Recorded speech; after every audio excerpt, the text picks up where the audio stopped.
Hey guys, it's JK Wargames. Happy 2021, and we're kicking it off with a review of Aliens: Another Glorious Day in the Core, a cooperative survival game.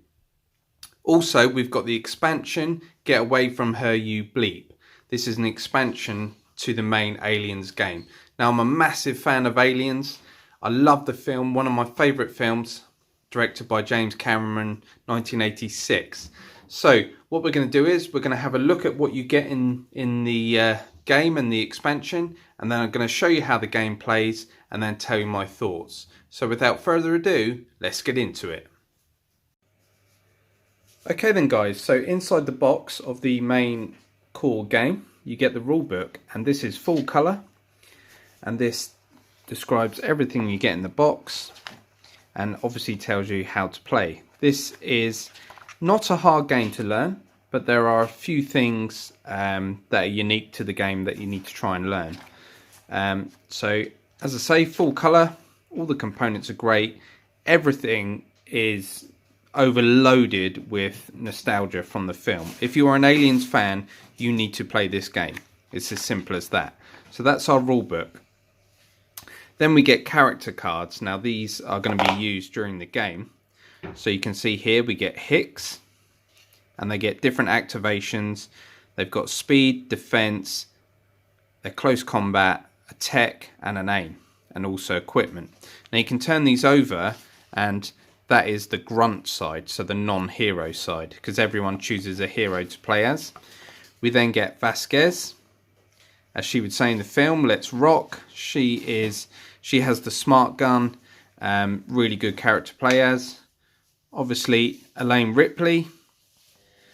Then we get Frost, you get Sergeant Gorman, you get Hudson, and we get Newt. So what's different about this game is we actually have miniatures. So we don't have card counters, we have miniatures. So you can see here, this is Vasquez, and I will eventually paint these up. So you can see she's holding the smart gun. Here we have Gorman. That will focus. Great miniatures, really detailed. Here we have Hicks. He's holding his shotgun. Then we have Ripley holding a pulse rifle. We then have Frost with the flamethrower. And then of course we have Newt, and she's got one of the Marines' helmets on. Then obviously we get game boards in there. I'm not going to go into detail about those, but we get quite a few game boards, and they're double-sided, and they're of very good quality. Also we get missions. Now in the core game you get 3 campaign missions, plus some bug hunt missions. If you get the expansion, you get 5 missions. So you get the 3 missions and 2 extra ones and lots more bug hunts. But the missions from the expansion still have the same 3 in there, but they're bigger. So the first mission is Newt, and you have to go and rescue Newt. You have to find her. So on this side, it tells you how to set up the board, where to place blips, where to place spawn points, because the game works on blips that aren't revealed until they come into line of sight, and you don't know how many aliens are there. Also spawn points, aliens can spawn there as well. So each of the missions will tell you how to do that. Also included in the game are these aim dials. Now each character has a different aim stat, and when you fire your weapon, these go down by 1. So you would need an 8, you then need a 7, a 6, and so on. So these are really cool. Each character gets one. We get lots of these phase of play. So you get your marine phase, and on the other side you get your alien phase. So everything is clearly explained. We then get the endurance cards. Now these are a massive part of the game. These endurance cards here.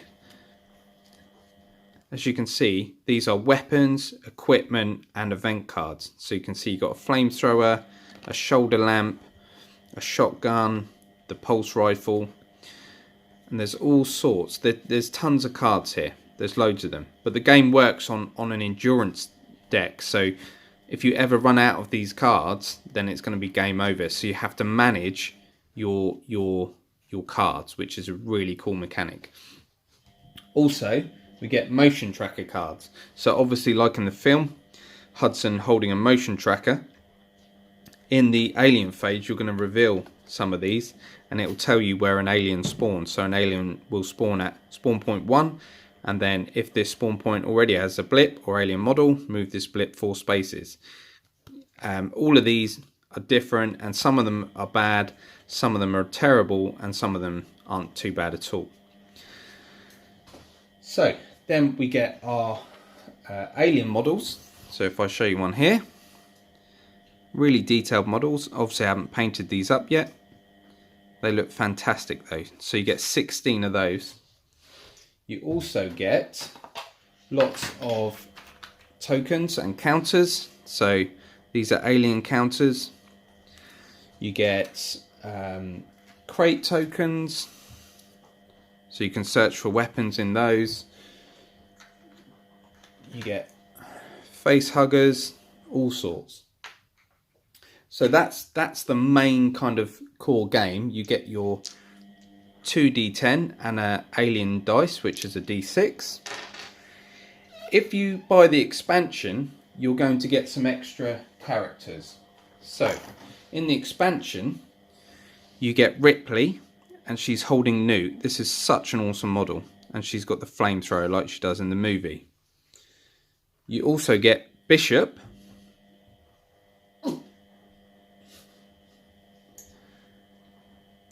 And you get Broken Bishop, like at the end of the film when he gets ripped in half.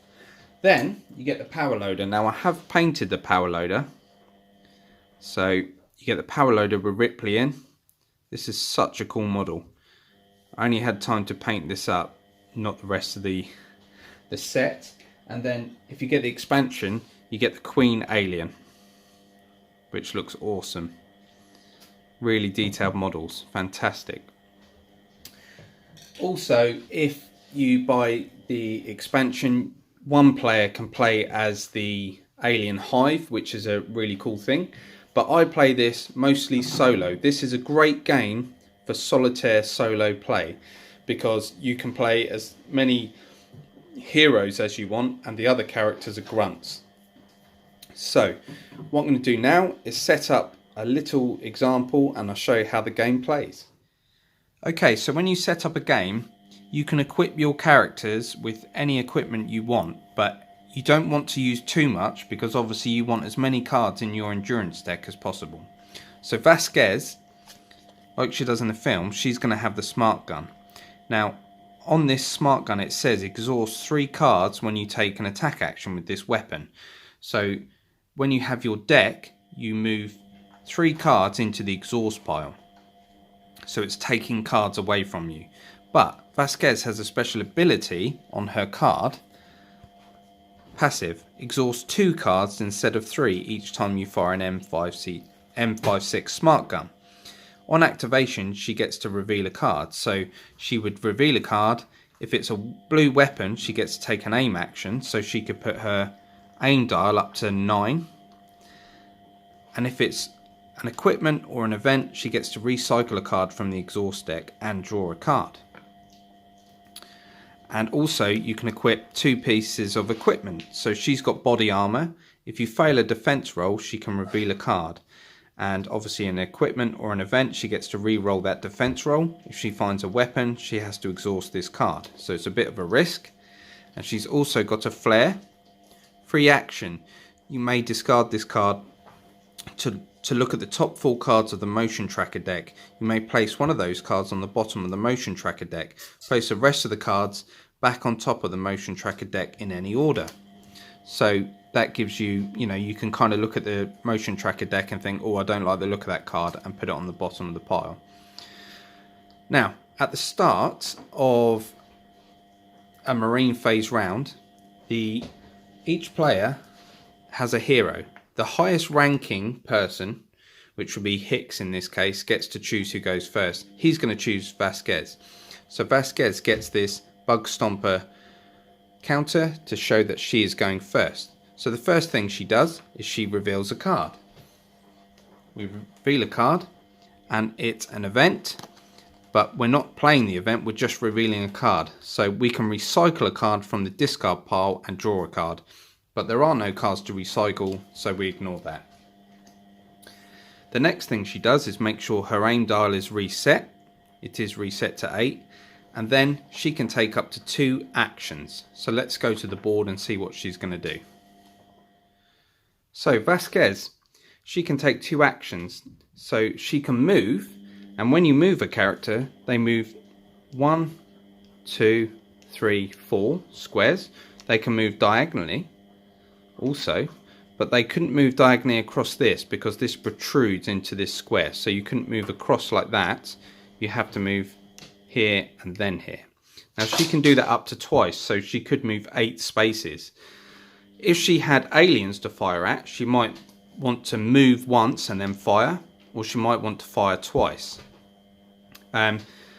Marines can also take a tech test to try and barricade a door or unbarricade a door, or look at a computer token.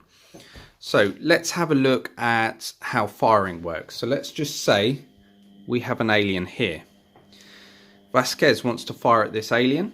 She has to exhaust 2 cards from the deck to fire the smart gun. It's normally 3, but she has a passive ability. So she takes 2 cards, we don't look at them, and they're exhausted into the exhaust pile. She can now attack. Her aim dial is at 8. She gets to roll 2 dice, 2d10, and she needs an 8 or less. But you only take the lowest result, so the highest result will be discarded. So we roll both our dice. We got an 8 and a 3. So we take away the 8, leaves us with the 3. We've killed that alien. The alien is killed. Now, if we had a group of aliens, when you reveal a blip, if there are 3 aliens, you use 2 tokens and 1 alien.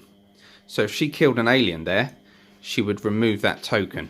You remove the tokens first, not the alien. If she wants to fire again, because she has taken 1 fire action, this goes down to 7. Next, she can full auto. If you full auto, you have to you have to exhaust 1 card.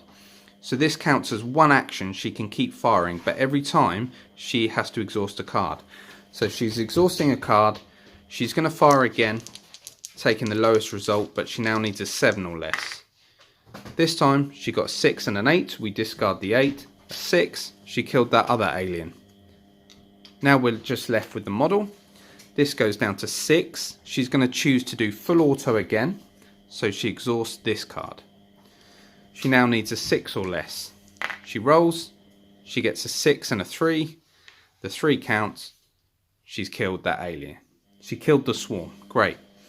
Let's say that was her first action, and that goes down to 5. That was her first action. She's now going to move 1, 2, 3, 4.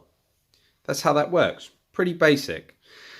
Now, once she's taken 2 actions, she can activate a grunt. All heroes can activate a grunt. Under here, it says 1. She can activate 1 grunt. It varies though. Hicks can activate 2 grunts and Gorman can activate 3. Now a grunt is someone that isn't being played by anyone. So if we're playing 3 heroes, let's say we have Vasquez, Hudson and Gorman, everyone else is a grunt. So in this example, Hudson's a grunt. She's going to activate him and he can take 2 actions. So he could move 4, he could fire, he could barricade a door. If he wants to barricade a door, he has to do a tech test. And on his card, it will tell you his tech test. 6 or less. So he needs a 6 or less to barricade this door. He rolls it, he gets a 4, he passes. This door is now barricaded. If any aliens try to get through here, they have to roll a 4 plus to try and get through the barricade. So it's a good way of stopping aliens. So once all Marines have activated, it then goes into the alien phase, and this is where things get really interesting. So the alien phase, you activate any aliens that are on the map. So if we had an alien here, all aliens move 6 spaces towards the nearest character. So we have Ripley down the corridor. She is 1, 2, 3, 4, 5, 6, 7 away. We have Hudson here. He is 1, 2, 3, 4, 5, 6. So it's going to move towards Hudson. And it is now adjacent. Or next to. Not adjacent, next to. So what's going to happen here? Hudson gets to defensive fire before the alien attacks. Anyone within 4 spaces can also fire, but in this example it's only Hudson. So Hudson has a pulse rifle. With a pulse rifle you have to exhaust 1 card. He needs a 6 or less. He rolls, he gets a 4, he would have killed the alien. Great. If he failed that, he would then have to make a defensive roll. A defensive roll is 5 or less. He rolls the dice and he's rolled a 10, which is the worst example in the world. If you fail a defensive roll, your character is knocked down. If you roll a 10, your character is killed. But let's say he rolled an 8. He's knocked down. The next time Hudson activates, if he's still next to an alien, he will be captured and the alien goes off the board. Captured characters are out of the game, and if you're playing a campaign you have to try and rescue them. If you roll a 10, you are killed. But let's say he's knocked down, but Vasquez managed to kill the alien. When he comes to activate, there's no aliens next to him. He gets back up to his feet. That's how that works. So after the alien phase, after all aliens have been activated, you then activate blips. Now, during setup of a mission, these blips will be placed on the board. So this one says 1, this one says 2, that one says 3, and a 2. Now these could be anywhere activated on the board. What we do is we roll a dice for each board. Not each blip, but each board. So this board, we would roll an alien die. They move 2. 1, 2, 1, 2. Whenever a character is in line of sight of a blip, they reveal. And then you would place aliens. So that one says 1. We would place 1 alien. This one says 3. We would place 2 tokens. And then 1 alien model. That counts as a swarm. And you do that for each board. After that, you go into drawing motion tracker cards. So you draw 3. If we're playing 3 heroes, we're going to draw 3 of these cards. So we draw the first one and it says we have 1 at spawn point 1. So we grab a blip, we don't look at it, and we place it on spawn point 1. Let's just say this is spawn point 1. It spawns there, but we have to read the text. If this spawn point already has a blip or alien model, move this blip 4 spaces towards the nearest character. It doesn't, so it stays there. But it is in line of sight of Ripley. Aliens do not block line of sight, so this would reveal straight away. And it's 4 aliens. So you'd place 3 tokens and an alien on top. You'd then go to your next motion tracker card. You would place them at spawn point 2 and so on. There's lots of different ones. If you get this card here, place 2 blips on each tunnel token and spawn point. That's really bad. So all of a sudden you get a lot of blip tokens and a lot of aliens spawning, which is not fun.